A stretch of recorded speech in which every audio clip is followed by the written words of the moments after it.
Well, welcome along to Glasgow Rangers Nation. Philippe Clement has spoken to the media this afternoon ahead of the game against Aberdeen on Sunday, against the League Cup final, against another game in this massive week, against the third and final leg on this huge week for Rangers. Massive, guys. Massive. So Philippe Clement has had... Clement has said some very interesting things, I think, in this press conference. Some things that are, well, quite eye-opening in his... if you actually look into it. Now, once again, watching the press conference, watched it through a couple of times now, really impressed with how he speaks, really impressed with the way he conducts himself around the media, with the way he comes across to the media and what he gives and what he does not give. And I think he's also very clever in how he says things. He says things, and I think, if you've got a little bit of something about you, you can infer things from that. And I think that's why he says that. But some very interesting questions. Obviously, one of the first questions up was surrounding the situation around Todd Cantwell. And obviously, Todd missed the game on Thursday night due to family and personal circumstances. And like I said earlier this week, I do hope that Todd is okay and that his family are all right. After all, at the end of the day, as we all know, family are the most important thing. However, Philippe Clement said that Todd had trained today and would be available for the game. So that's a major boost for Rangers ahead of that game. Certainly... Look, I think if you look back at that game on Thursday, there was certainly one passenger on that pitch. And I think it's even more impressive than that Rangers won that game with 10 men. Realistically, Sam Lammers was an absolute empty jersey on Thursday night. He did look like a competition winner who'd won a competition or even a Jim will fix it badge to go and play, even that's controversial to say these days, to go and play for Rangers. He said that Sifu suspended, so it's not even an issue, but Sifu is injured. No word, though, on how long Sifu will be out for, which is worrying indeed, given the injuries to Tom Lawrence, to Danilo, to Raskin, to Jack, and others. News that obviously that he is out. Now, I would strongly suggest, given what he said later in the press conference, more of that to come, that Dujon Sterling will start in midfield alongside John Lundstrom, the reborn John Lundstrom. And as I put out on a tweet this morning and on the channel's Instagram account and with a little video on the channel's TikTok account as well, is it time to bring back the John Lundstrom song? Yes. Is that the case? Oh, baby, you know what it's worth. John Lundstrom is the best on earth. Is it time to bring that song back, guys? Let me know in the comments down below. He also said that Scott Wright was back and ready for selection. So good news, that a boost of having Scott back. So that gives us yet another option on the right-hand side or possibly even on the left-hand side of midfield. Obviously, Ross McCausland has started the last couple of games. Matondo is available and Scott Wright is available. So it seems that options in those wide areas are certainly developing and showing up very well. So good news to have Scott back, especially as, I know Scott has had his critics. I know Scott's had a time at the club where he hasn't been that impressive. But, this season, there's been times when he came on and really changed the game. When you look at that game against Hearts in the semi, it was Scott Wright that changed that game. And who'd have thought that? You'd have said that at any point this season after we tried to ship him off to Turkey. Not once, but twice. He also said that Leon King would be back available. Apparently, the reason Leon King was out on Thursday night was because he was in a car crash with his mum. Hope his mum's okay. Hope he's okay. He is okay. He has trained. So Leon King is back and available for selection as well. He, of course, becomes immediate defensive and defensive midfield option. He also said that, of course, all the guys who were not involved in the Euro selection would also be available as well. So obviously the likes of Ridvan and Leon Balogun, for example. Yeah, thanks so much for that, Michael Beale, you absolute useless fanny. So look, he also talked about the fact that he was asked obviously about what he could do in the tight turnaround between the Thursday night game in Seville and Sunday's cup final. And he said obviously that analysis had taken place because it always takes place, and it was not just obviously about getting the players recovered. He said that was a normal procedure, and he said there was no extra preparation needed for the cup final because they gave this same level of detail and intensity to preparation and analysis for every single game. And that, for me, is very encouraging and very positive that they treat every single game, whether it's a cup final, whether it's a Europa League game, whether it's a Scottish League game, a Scottish Cup game. It does not matter. This team prepares thoroughly and perfectly for that game because they want to obviously go out there and show the standards that this club are expected to deliver. Something that Philippe Clement has obviously made very clear in his press conferences and interviews over his time at the club already, that he knows there is a standard, there is an expectation around this club to do its very best and to win every single game. And it appears that is continuing. He said they've had the same meetings, they've shown the same intensity to their analysis. He said the players have shown a great focus as well, which is very, very positive, very positive indeed. He said that winning trophies and winning games like Sunday does, of course, cause excitement, great excitement, which obviously he's true. It would cause a great deal of excitement within the blue half of Glasgow and within all the Rangers supporter base. He talked as well about the fact that, I think one of the concerns always is, when you play a game like Thursday night that has such amazing connotations and amazing results and really is a massive historical moment, in terms of a victory over one of the first victories over the first time we've beaten a Spanish team on Spanish soil, since the first victory and also the first victory on Spanish soil since 1972. It is a historical moment. One of the great fears is always that, you kind of, everything after that is a bit after the Lord Mayor's show, isn't it? And there is a danger that your levels and your intensity fall off a little bit and you can lose the next game because you've been so hyped from that amazing night we had in Seville. But he said that it was history. It was an exceptional time, and it showed an exceptional result by these players and these clubs. And he talked again of his pride in the players and his pride in the achievement of Thursday night. But he said that it was clear to him that after the game and also in the meetings they've had this week, that the focus is very much on Sunday. That the players have switched and they are ready to go again on Sunday. That there is a clear focus on a laser-like focus on Sunday's game, which is the way it has to be. I think, for a lot of us, winning on Sunday is the most important victory of these three victories we hopefully get this week. He said that it is a mindset thing. It is a complete mindset thing. And he harked back to his time at Club Bruges when his Club Bruges team went to the San Siro, took on a Milan team with the likes of Alessandro Nesta, Paolo Maldini, Filippo Inzaghi, some really talented, one of the great Milan teams. And he said Club Bruges won that game 1-0 away in the San Siro. He said, and it was an amazing night. It was a party. It was a historical night. He said, and then 3 days later they lost to one of the worst and smallest teams in Belgium. And he says, so he's fully aware of the need to switch to laser focus and be ready for the next game, and not to always, have that as your forefront of your mind is what happened on the European night. And I think, it's great that he's had that experience, that he's learned from that experience, that he's learned what perhaps went wrong after that game. And Philippe has turned that, and I think used that very well here. He talked again about the team being super focused on Sunday and being ready for Sunday. And that is what you want to hear. The team is ready and good to go for Sunday. He says, as well, he says, it's not just about that historical moment on Thursday night. He says it's about writing, he says, and this is what is exciting about our club. He says it's about writing another historical page in the Rangers history, about writing another memory, about writing another momentum changing result. If we win on Sunday and win that cup and lift that cup, it is another moment that we can then reference as a reference point to go forward from in this massive week. To win on Thursday, to win on Sunday, it is a momentum builder. It is a momentum changer. It is something that obviously will help this club kick on to the future. And Philippe is spot on with what he says.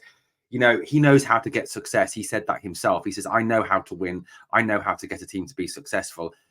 Which he's right in saying. You've just got to look at the guy's past track record at Genk and Bruges, what he achieved in his time there: league championships, cup wins, European victories, holding Real Madrid to a draw at the Santiago Bernabeu.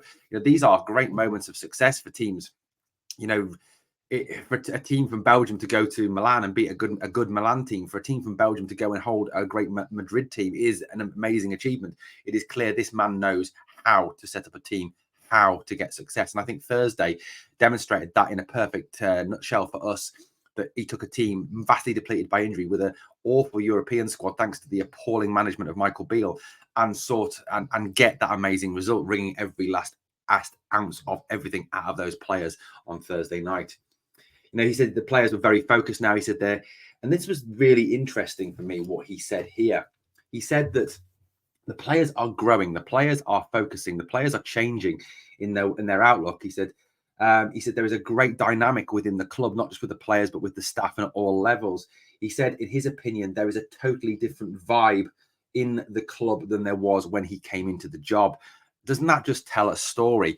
You know, it tells the story that Michael Beale was on the way to destroying this club, that he was on the way to absolutely ripping down the foundations of this great club and putting us into a funk that could have lasted for years. I've got no doubts in my mind that he set this club back, and Philippe Clement in 2 months has done more good and more positive than Michael Beale did in his entire tenure at this club. And Philippe is starting to undo the damage that man did to our great club. And I pity Sunderland. I pity, if it is true that he's going to be the next Sunderland head coach, I pity that club. I really do pity them. The fact that they've bought into that Cockney con artists PowerPoint presentations. They're cursed. They are cursed. That man is just an absolute, he's a FUD. He's an absolute disgrace. He's someone who, you know, nearly destroyed our club. And thank God Philippe Clement has come in and is starting to turn this club back round and take us back to where we should be as the major force in Scotland and as a force in Europe again. You know, that for me it was exceptionally revealing in what he said. And I think it is a sideways snipe at Michael Beale without actually saying Michael Beale's name, that Beale destroyed this club. He destroyed the morale. He destroyed the playing squad. He ripped the club apart, and he left the club in a situation where it could have easily gone even worse for us. And thank God that Clement has come in and changed that. He talked as well about Dujon Sterling and talked about his versatility. He talked about the fact that Dujon was not just a defender, that he was a good defender, of course, and he was versatile, that he had a good pass, a good shot, that he had good feet, that he said that when he came up with the idea of playing Dujon Sterling in midfield, it was very much a case of thinking outside the box. He knew, given all the injuries we had in that central midfield position, that he had to think outside the box. He had to come up with a solution. He said if it hadn't have worked out, then that is his fault and on him. But he said Dujon has come in and he said he did a very good job. He said that Dujon Sterling, the solution was a thinking outside the box. And isn't it great that we have a manager that is willing to do that, that is willing to think outside the box, that is willing to think creatively with the players that he has? Look, he doesn't have perhaps the full squad that he wants. He doesn't have the players that he wants, but he is using what he's got and thinking outside the box, something Michael Beale would never, ever have done.